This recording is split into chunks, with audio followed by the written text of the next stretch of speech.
former US President Donald Trump has hit the 2024 campaign trail. Time and again, Trump is giving voters a preview of what a second Trump presidency could look like if he is elected. The Republican has made many campaign promises, including ending the war in Ukraine, building 10 new cities, and giving drug smugglers the death penalty. While Trump tries to maintain his grasp on the Republican Party, he vowed to implement retaliatory tariffs on any country that imposes its own tariffs on US agriculture. Recent polls have pegged him with a double-digit lead over other GOP candidates, including Ron DeSantis, as well as former South Carolina Governor Nikki Haley. DeSantis is predicted to only win his home state of Florida, which is a crucial swing state, but Trump is ahead in every other state when it comes to Republican polls. The MAGA base only bolstering Trump to get the Republican ticket for the White House election. And let's get to our guest. We're joined by Professor Joseph M. Chaleel, global affairs expert and former chairman of the Indo-American Press Club. Thank you so much for joining us on CNN News 18. I'll give it to Donald Trump. You know, he knows how to put on a show, and especially when it comes to revving up the Republican base, he is a master at it. Do you think it's a done deal that he is the one to secure the Republican ticket? Again, good evening. For people who have been involved with this campaign, I've been in U.S. Presidential politics involvement for the past 23 years or so, starting with Senator McCain, and went through multiple election campaigns. And this is something which I have never seen it before. And I would never write off Trump.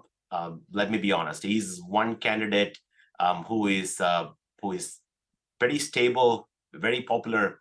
I was told last week there was a campaign event Trump held in a small town in north of here. I'm from Florida, and their town's population was 3,000. His campaign attracted over 20,000 people. So this is never heard. At the same time, Governor Ron DeSantis, who's the governor of Florida and a friend of mine, couldn't bring in that big a crowd. But again, it's not a sure shot guarantee that he will be the presidential candidate against Biden. There are a few dark horses. You could see, one of our own, Indian, Vivek Ramaswamy, he's been coming up in the polls as third to Trump, DeSantis, even ahead of Nikki Haley sometimes. We have also seen about, a few others who are coming up. So again, even though it's not a done deal, from what I see, it looks like it is for Trump's to take, unless some legal issues prevented him or something happened which can prevent him from, which I don't foresee which could happen. Right, but it's all about the primaries at the end of the day, Joseph. Trump has those numbers in his favor that if it comes to the Republican primaries, he is set to sweep all of them. And in fact, Ron DeSantis is not expanding beyond Florida. Let's take a look at some of the things that Trump has talked about. And, he talks about drain the swamp, but ever since 2016, you saw like everyone around him was getting convicted and found guilty of so many different crimes, and then he was pardoning them. He was the one who filled the swamp up at the end of the day around himself, and that is some credibility issue that he faces. Within the Republican Party, in your opinion, the moderate Republicans are still a significant chunk. Do you think that if Trump hits the ticket once again, if he gets the Republican ticket, those moderate Republicans could end up voting for Joe Biden in a face-off between Biden and Trump?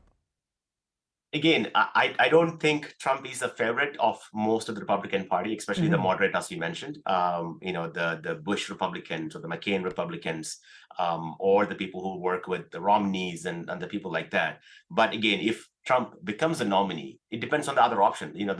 Unfortunately for Biden, his poll numbers are even worse than what Trump's are. Even comes in, and his performance, with age which coming in, economy as it is, the price which is going up, interest rates in US, the inflation which is going up, the war in Ukraine, as you've been talking about a few minutes ago. They all think it is Biden's fault. So I'm not sure there is a democratic alternative for the moderate Republicans to vote, even though Trump as a person might be convicted or might be indicted in 80 counts and multiple counts. Again, some of them people think it was unfair. Like, for example, all this classified documents scandal which has been happening. Most of other presidential former presidents or former vice president, including President Biden, had the same issue.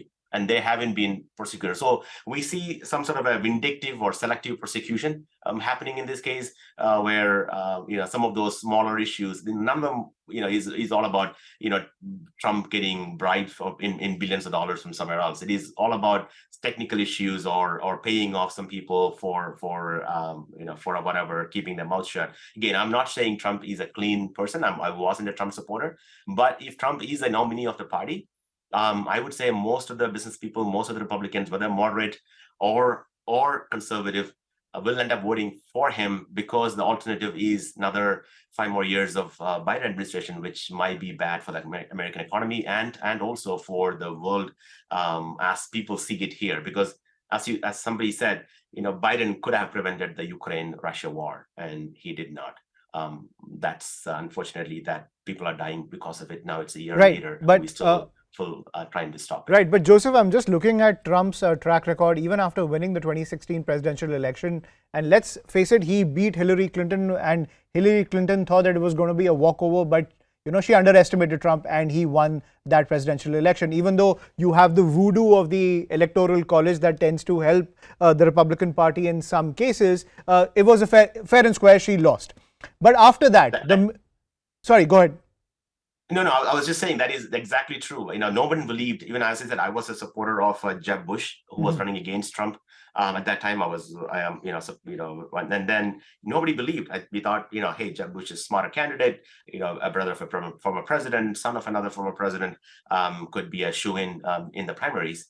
But Trump beat him, left and right. And then, again, he became the nominee, and the economy boomed under his watch. Again, his personal policies, his past, he's a master marketer. He can attract attention, no matter what. And he believes any attention is good news or good attention for him, because whether it is bad attention or good attention, even with all these 79 or 80 indictments he has been, his popularity has been gaining. That's just unheard of. If he's that big a criminal, people shouldn't have been supporting him. But his campaign numbers are growing. His war chest in donations are increasing. So I believe he beat his Q1 numbers by double in the Q2 fundraising number, I believe, which are coming out in the next 2 weeks, I believe. And I've also told that one of our Indians' own, Vivek Ramaswamy, he's now coming up to be second in campaign funds, whether it is his own funds or raising money. Right. So there's a lot more to see. And imagine a combination between either Trump and Ramaswamy, or Trump and Tim Scott. That could be a force to reckon with. Yeah, but at the end of the day, Joseph, he will destroy Ramaswamy in the primaries when it comes to clinching that Republican ticket. At the end of the day, he will destroy Ramaswamy in that. But I want to ask you about this. Let's look at the track record of Donald Trump. He won 2016, great.